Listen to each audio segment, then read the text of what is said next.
Wishing happy Lori and happy Makar Sankrant to everyone. खूब prosperous रहो, खूब खुश रहो, खूब फलो फूलो। साल का पहला त्योहार है, खूब अच्छे से मनाओ। कहते हैं India is a country of unity and diversity.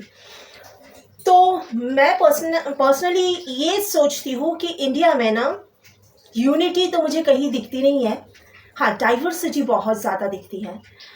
क्योंकि हर तरफ देखो लड़ाई झगड़े दंगे कॉन्फ्लिक्ट फाइटिंग, एक दूसरे को नीचा दिखाना।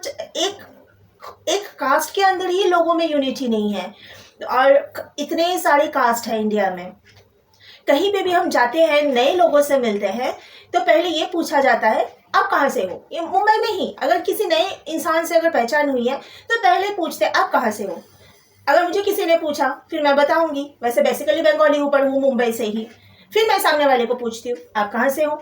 तो ये कहाँ से हो, इंडिया में रह के हमारी पहचान इंडियन है, फिर भी हम एक दूसरे को पूछते हैं कि आप कहाँ से हो। हर एक गांव का हर एक शहर का अलग अलग कल्चर है, अलग अलग पहनावा है। जैसे इंडिया में आप लोग देख लो, नॉर्थ इंडिया का कल्चर है घूंघट ओढ़ना। वहाँ का कल्चर ही है घूंघट। यहाँ तक घूंघट ओढ़ने का कल्चर है। लेकिन वही साउथ इंडिया में घूंघट को अपशगुन माना जाता है। आप लोगों ने देखा होगा साउथ इंडियन शादी में भी दुल्हन को चुनरी नहीं ओढ़ाया जाता है, वहाँ यह अपशगुन है घूंघट। वहाँ पे मैंने ऐसा पढ़ा है कि घूंघट जब शुभ मनाया जाता है तभी घूंघट डाला जाता है। तो देखिए इंडिया है लेकिन नॉर्थ का साउथ का दोनों का कल्चर अलग। तो जहाँ कहते हैं ना India is a country of unity and diversity, वहाँ मैं सोचती हूँ कि यूनिटी किधर है। मुझे किसी में यूनिटी नहीं दिखती है, बस डाइवर्सिटी हर जगह पे है। अब कल ही मैं सोशल प्लेटफॉर्म पे एक पोस्ट पढ़ रही थी कि औरत चाहे कितने भी मॉडर्न हो जाए या कितने भी मॉडर्न ड्रेस क्यों ना पहन ले, आदमी इज्जत हमेशा घूंघट वाली औरत की ही करता है। तो आदमी से इज्जत पाने के लिए औरत को घूंघट ओढ़ना पड़ेगा, जो कि सिर्फ नॉर्थ इंडिया का कल्चर है। हाँ बंगाल में भी है घूंघट, वैसे नहीं है, मतलब शादी वादी में दुल्हन को चुन्नी उड़ाया जाता है वो अलग बात है, लेकिन वो एक टाइम पे था बड़े बुजुर्गों के सामने घूंघट डालना। आजकल कोई नहीं करता है। वैसे ही अगर आप बोलोगे साउथ इंडिया में जैसे मैंने बोला वो कल्चर है नहीं, तो क्या साउथ इंडिया में औरतों की इज्जत नहीं होती है? यहाँ मुंबई में नहीं है। जहाँ तक मैंने देखा है महाराष्ट्र शादी में भी दुल्हन को घूंघट नहीं चुनरी नहीं उड़ाया जाता। वो साड़ी पहनती है दुल्हन लेकिन चुनरी नहीं उड़ाया जाता है। तो शायद मराठी लोगों में भी चुनरी का घूंघट का कल्चर नहीं है। महाराष्ट्र में शादी में सिंदूर दान तो है, सिंदूर लगाते हैं, मतलब सिंदूर दान का जो रस्म होता है वो शादी में है, लेकिन शादी के बाद सिंदूर लगाना औरत के लिए कंपलसरी नहीं है। जहाँ बंगाल में है, बंगाल में कंपलसरी है, लेकिन आजकल फास्ट लाइफ में मॉडर्न लाइफ में फीमेल्स कोलकाता में भी रेगुलर बेसिस में बहुत सारी फीमेल्स है जो सिंदूर नहीं लगाती है। जो वर्किंग लेडीज़ है ना, कोई नर्स का काम करती है हॉस्पिटल में, वो सिंदूर नहीं, उनको तो श्रृंगार ही नहीं चलता है, कुछ भी नहीं चलता है, चूड़ी बूड़ी भी पहनना नहीं चलता है। तो आज लाइफ इतनी फास्ट हो गई है, फीमेल्स बाहर जाती है काम करने के लिए। अगर आज के समाज में भी आदमी ये स्टेटमेंट देता है कि औरत घूंघट में रहे, औरत सिंदूर लगाए, औरत ये करे औरत वो करे, यानी उनकी मर्जी के हिसाब से औरत चले, लेकिन औरत बाहर जाके काम करके पैसा भी लेके आए घर पे, भाई ये मतलब क्या सोच रखते हो आप लोग?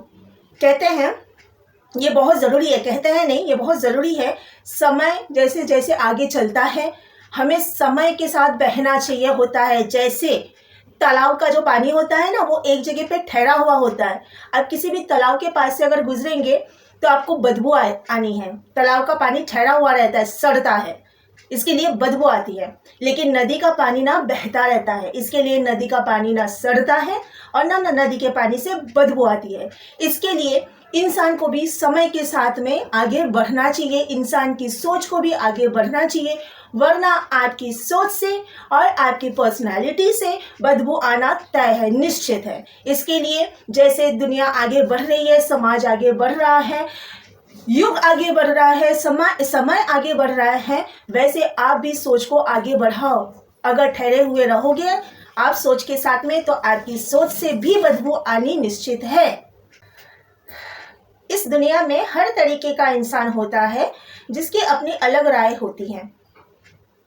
ये मैंने जो कल की वीडियो अपलोड की थी उसमें एक सज्जन का कमेंट है, आपकी राय कुछ भी हो, आप तरह तरह के इंसान है, हर तरीके का इंसान है, सब सही है, लेकिन आप लाल को लाल और पीले को पीला ही कहोगे ना। आप किसी भी तरह के इंसान क्यों ना हो, लेकिन लाल को पीला कहोगे तो पागल ठहराओगे, और पीले को लाल कहोगे तो फिर पागल करार किए जाओगे। तो इसके लिए राय देने से पहले ये बहुत ज़्यादा इम्पोर्टेंट है, आप जिसके बारे में या जिस चीज़ के बारे में राय दे रहे हो उसके बारे में अच्छे से जानकारी लो।